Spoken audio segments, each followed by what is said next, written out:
Bertie the bus was giving some visitors a tour of the island of Sodor.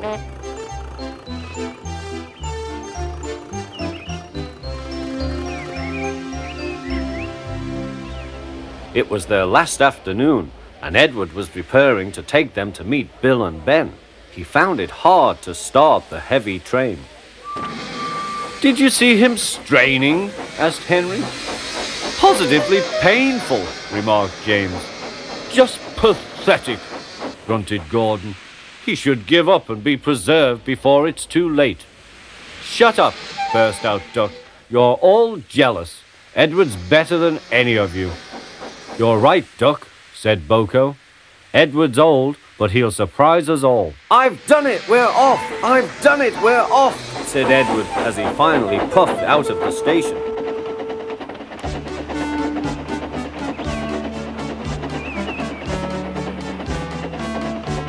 Bill and Ben were delighted to see the visitors. They loved being photographed. Later, they took the party to the China Clay Works in a brake van special.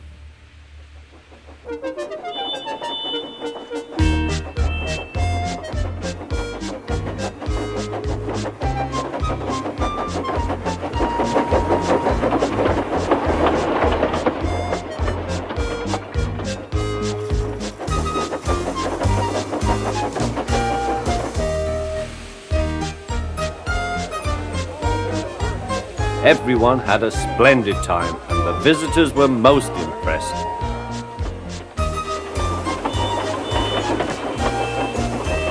Then Edward took the visitors home.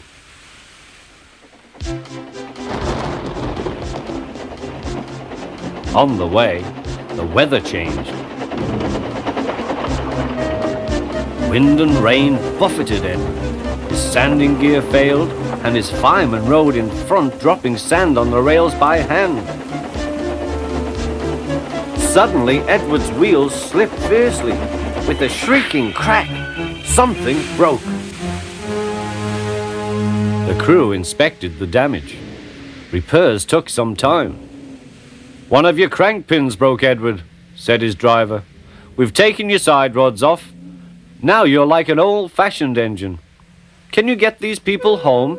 They must start back tonight." "I'll try, sir," promised Edward.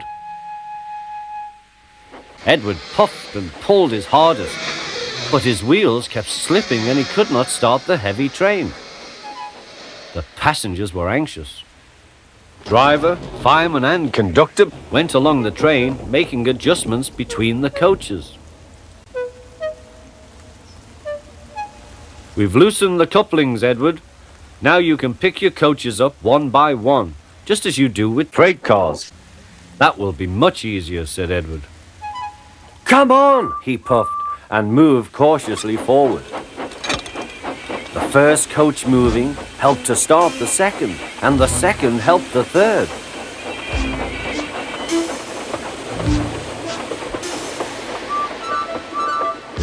"I've done it! I've done it!" puffed Edward. "Steady, boy," warned his driver. "Well done, boy. You've got them! You've got them!" And he listened happily to Edward's steady beat as he forged slowly but surely ahead.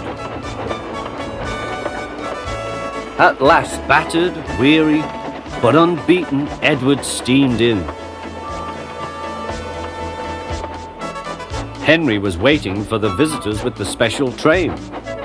"Peep, peep!" Sir Topham Hatt angrily pointed to the clock, but excited passengers cheered and thanked Edward, his driver and fireman. Duck and Boko saw to it that Edward was left in peace. Gordon and James remained respectfully silent.